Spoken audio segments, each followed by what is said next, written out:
সমস্ত আমরা আল্লাহর বান্দারা এই জায়গার মধ্যে বসে বসে কোরআনের আলোচনা আমরা শুনতেছি, বলে আমাদের আল্লাহ পাকের কাছে কত বড় দান।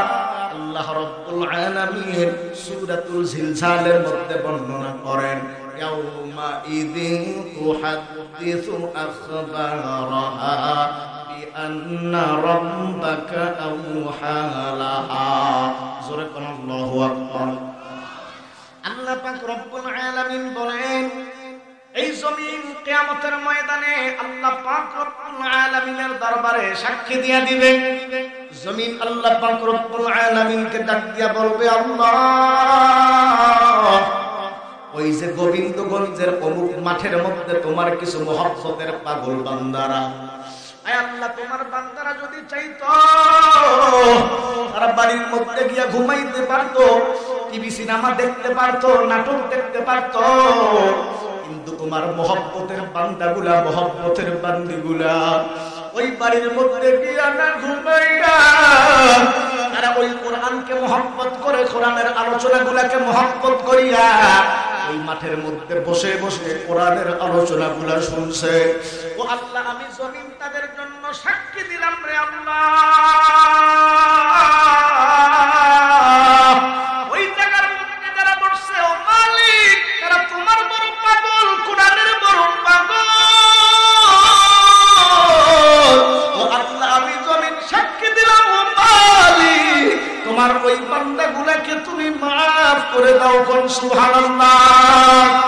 হে গোবিন্দগঞ্জের এলাকার যুবক মুসলমান ভাই, এই জমিনের সাক্ষী যদি মালিক গ্রহণ করে না, জোরে বলেন তো আল্লাহ পাক জমিনের সাক্ষীকে গ্রহণ করে নিয়া আপনার আমার জিন্দেগীর গুনাহগুলোকে আল্লাহ পাক মাফ করে দিতে পারেন কি পারেন না? ইন্নাল্লাহা হুয়ার রাহমানুর রাহিম। আল্লাহু আকবার। আল্লাহ পাক রহমানুর রহিম, আল্লাহ পাক গফফার গফুরুর রহিম। এই জন্য অল্প সময় এখানে কথা বলবো। যে সমস্ত ভাইরা রাস্তাঘাটে আছি, দোকানদার ভাইরা জীবনে অনেক দোকানদারি করতে পারবেন, খুব দ্রুত অল্প সময়ের জন্য আমরা প্যান্ডেলে এসে বসে আল্লাহ পাক চাইলে আজকের এই মাহফিল যদি কবুল হয়ে যায়, আমাদের জন্য নাজাতের জরিয়া হয়ে যেতে পারে। সবাই জোরে বলেন আমিন। আমার ভাইরা, আসল সময় অনেক স্বল্প, ঘড়ির কাঁটার দিকে দেখতেছি আর আমি আলোচনা করছি। আমার ভাইরা, যেই কথা বলছিলাম, সমস্ত নবীকে আল্লাহ পাক যেই মুআজিজা দিয়েছিলেন, আমাদের নবী মুহাম্মদুর রাসূলুল্লাহকে আল্লাহ পাক একাই সেই সমস্ত মুআজিজা দিয়েছিলেন। জোরে কোন সুবহানাল্লাহ।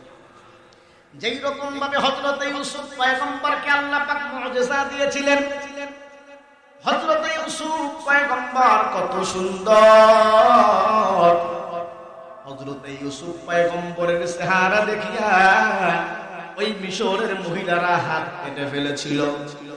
আম্মা জান আয়েশা সিদ্দিকা রাদিয়াল্লাহু তাআলা আনহা বলেন, ওই জায়গার মধ্যে ইউসুফ পয়গম্বর না হইয়া যদি আমার নবী মুহাম্মদ হইতো, হাত কাটা তো দূরের কথা, কলিজা কেটে ফেলতো। আস্তে বল সুবহানাল্লাহ।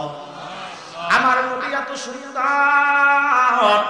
হযরত হাসান আর হুসাইন আমার মায়ার নবী মুহাম্মদুর রাসূলুল্লাহর কাছে আসার পরে ডাক দিয়া বলে, না না, প্রচন্ড অন্ধকার রাত, আপনি যদি একটু বলেন বাড়ির মধ্যে চলে যাব, একটু আলোর ব্যবস্থা করেন।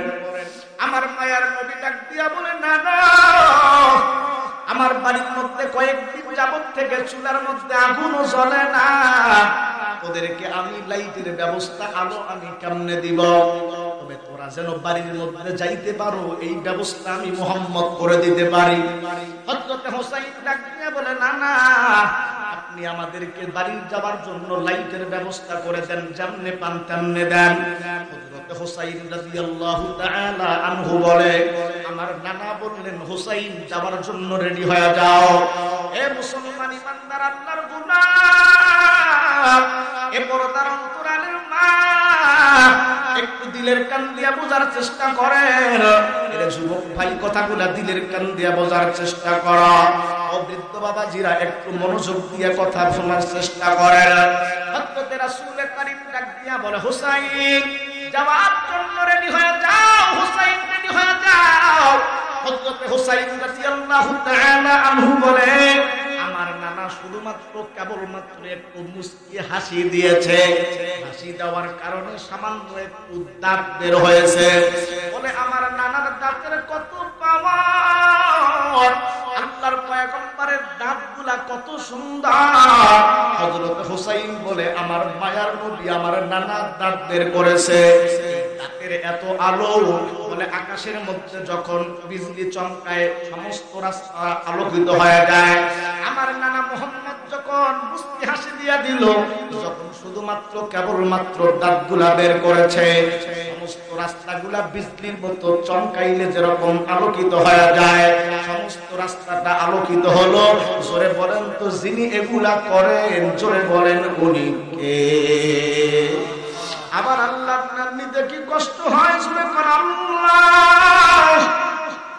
এ মুসলমান সবাই শাহাদাত আঙ্গুলি সবাই উঠান, সবাই শাহাদাত আঙ্গুলি গুলো একটু উঠান, আর আমার আল্লাহর নাম নেন, জোরে কোন আল্লাহ। আরো জোরে দিল থেকে আওয়াজ দিয়ে বলতে হবে আল্লাহ।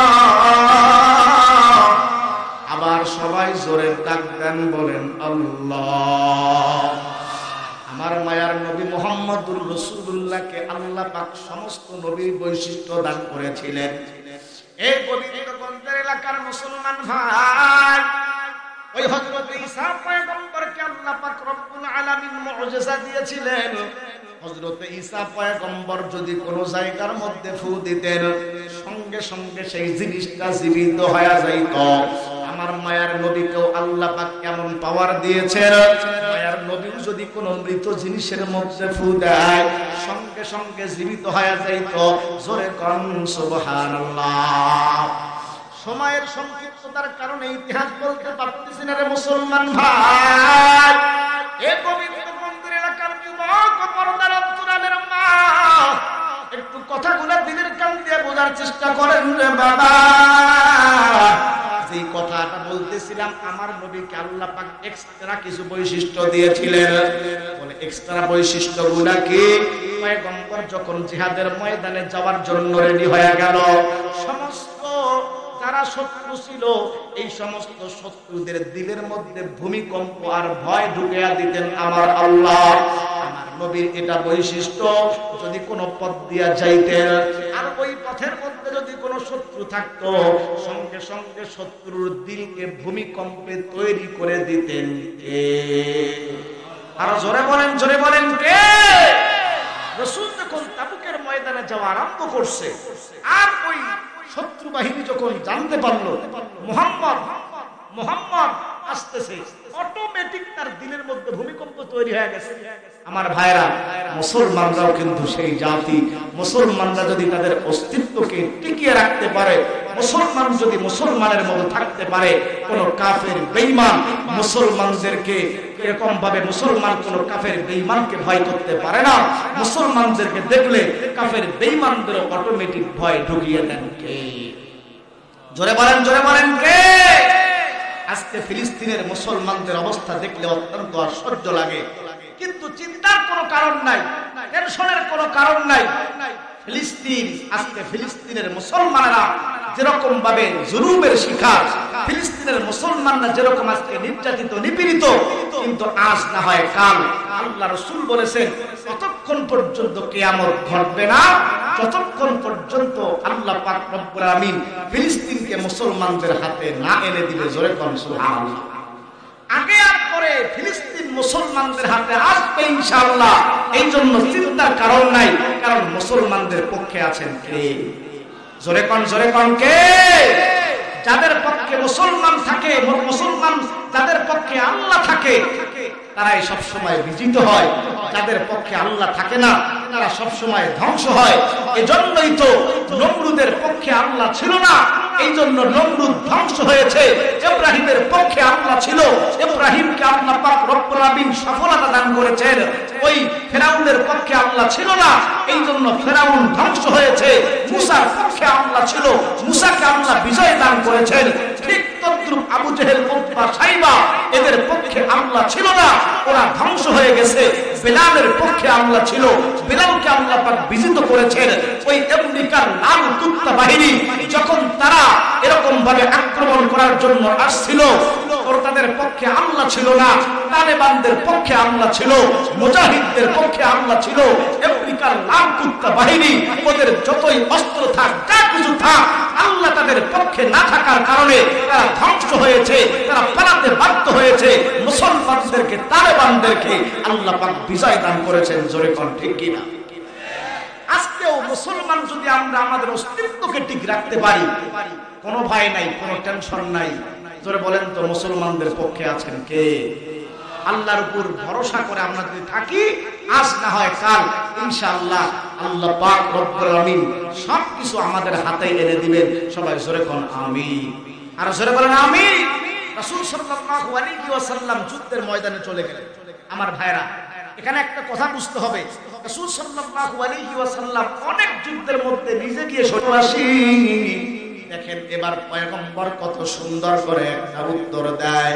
আমার মায়ার নবী ডাক দিয়া বলে, সাহাবী তুমি কি আসলে এই সূরাকে মহব্বত করো আর ভালোবাসো?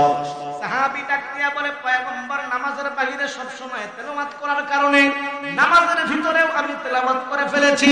রাসূলুল্লাহ সাল্লাল্লাহু আলাইহি ওয়াসাল্লাম ডাক দিয়া বলে, সাহাবী ভালো করে শুনে নাও, তুমি যদি আসলে এই সূরাকে মহব্বত করো আর ভালোবাসো, ভালো করে শুনে নাও, কিয়ামতের ময়দানে আল্লাহ পাক এই সূরাতুল ইখলাসকে এমন পাওয়ার দিয়ে দিবে, এমন ক্ষমতা দিয়ে দিবে, কোন আল্লাহর বান্দা বা বান্দি যদি বেশি করে দুনিয়াতে সূরা ইখলাস তেলাওয়াত করে, কিয়ামতের ময়দানে আল্লাহ পাক সূরা ইখলাসকে এমন ক্ষমতা দিয়ে দিবে, যেই বান্দা বান্দি সূরা ইখলাসকে বেশি করে তেলাওয়াত করবে, কিয়ামতের ময়দানে এই সূরা ইখলাস আল্লাহর দরবারে সুপারিশ করে ওই আল্লাহর বান্দা বা বান্দিকে জান্নাত পর্যন্ত পৌঁছায়া দিবে। আর একটু জোরে বলা যায় না সুবহানাল্লাহ? এই জন্য গোবিন্দগঞ্জের ভাই, আমাদের সকলেরই মুখস্থ আছে, আমরা সবাই জান্নাতে যেতে চাই কি চাই না? কারা কারা জান্নাতে যাইতে চাই? একটু আল্লাহ পাককে দুই হাত তুলে দেখায়া দাও। আল্লাহ তোমার বান্দাগুলা জান্নাতের বড় পাগল, এরা কোরআনের বড় পাগল। এত রাত হয়ে গেছে, এতক্ষণ পর্যন্ত এখনো তারা কোরআনের আলোচনা শুনছে। আল্লাহ সবাই জান্নাতে যেতে চায়, সবাইকে জান্নাতের ব্যবস্থা করে দিও। সবাই জোরে বলেন আমিন। জান্নাত চির সুখের ঘর,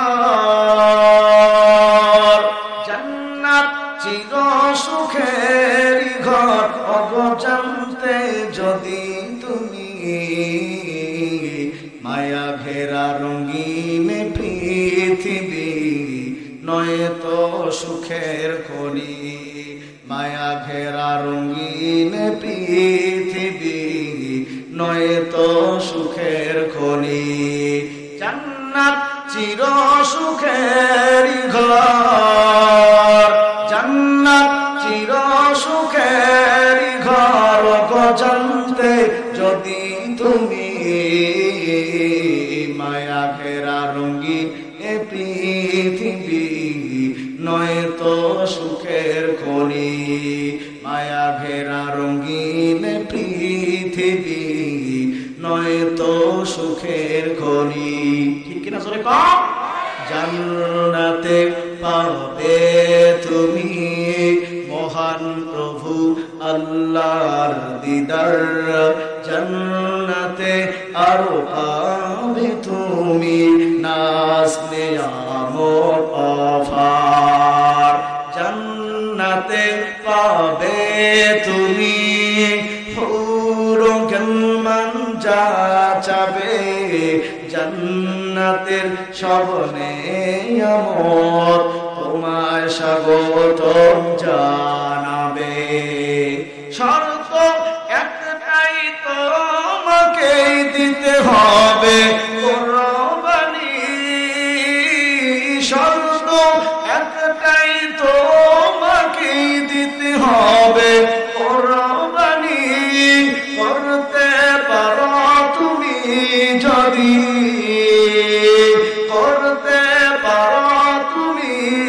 যদি সেই আল্লাহর গোলামি,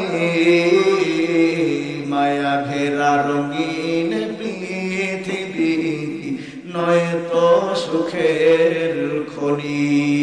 আল্লাহর কাছে আমরা দোয়া করি সূরাতুল ইখলাস যদি আমরা বেশি করে তেলাওয়াত করতে পারি, আল্লাহ পাক আমাদের সকলকে যেন জান্নাত দান করে দেয়। সবাই জোরে জোরে বলেন আমিন, আরো জোরে বলেন আমিন। ফজিলত নম্বর 4, এটা বলে আলোচনা শেষ। আমার ভাইরা, এখন যে ফজিলতটা, কারণ সূরা ইখলাসটা এমন একটা সূরা যেই সূরার মাধ্যমে বান্দার দুনিয়াবিও লাভ হবে, আখিরাতেও লাভ হবে। কোন সুবহানাল্লাহ। এখন যে ফজিলতটা আমি আপনাদেরকে বলবো এটা হলো দুনিয়াবি ফজিলত। দেখেন দুনিয়ার মধ্যে কি ফজিলত হয়, এই সূরা ফাতিহা, সূরা ইখলাস বেশি করে তেলাওয়াত করুন। আল্লামা ফখরুদ্দিন রাজি রাহমাতুল্লাহি আলাইহি তাফসীরে কবীরের মধ্যে উল্লেখ করেছেন, একজন গ্রাম্য সাহাবী রাসূলুল্লাহ সাল্লাল্লাহু আলাইহি ওয়াসাল্লামের কাছে আসলেন। আসার পরে বললেন, ইয়া রাসূলুল্লাহ, জিন্দেগিতে অনেক টাকা পয়সা কামাই করছি, এত কামাই করি হুজুর, কিন্তু টাকা পয়সার মধ্যে কোনো বরকত পাচ্ছি না। এদিকে কামাই করি আরেক দিক দিয়ে চলে যায়, ওইদিকে কামাই করি আরেক দিক দিয়ে চলে যায়। আমার সংসারে কোনো বরকত পাচ্ছি না, টাকা পয়সার মধ্যে কোনো বরকত পাচ্ছি না। এই জন্য হুজুর এমন একটা আমল আমারে শিখান, ওই আমলটা যদি আমি করি আল্লাহ যেন আমার সম্পদে বরকত দান করে দেয়। আমার ভাইরা, আমাদেরও এরকম হয় কি হয় না যে হুজুর অনেক টাকা পয়সা ইনকাম করতেছি কিন্তু রাখতে পারতেছি না, এদিক দিয়ে কামাই করতেছি আর একদিক দিয়ে শেষ হয়ে যাচ্ছে, সম্পদে কোনো বরকত পাচ্ছি না। জোরে বলেন তো, আমাদেরও এমন হয় কি হয় না? এটা কথা বলেন, হয় কি হয় না? এই সাহাবী রাদিয়াল্লাহু তাআলা আনহু পয়গম্বরকে ডাক দিয়ে বলে, পয়গম্বর, আপনি আমাকে এমন একটা আমল শিখান, ওই আমলটা যদি আমি করি আল্লাহ পাক যেন আমার সম্পদে বরকত দান করে।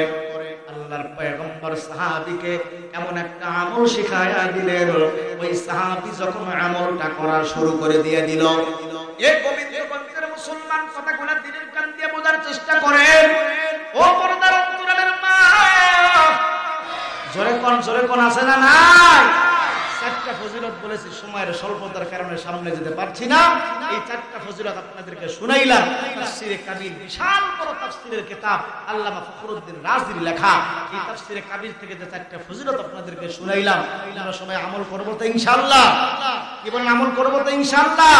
আল্লাহ পাক আমাদের সকলকে তৌফিক দান করেন। সবাই জোরে বলেন আমিন, আরো জোরে বলেন আমিন।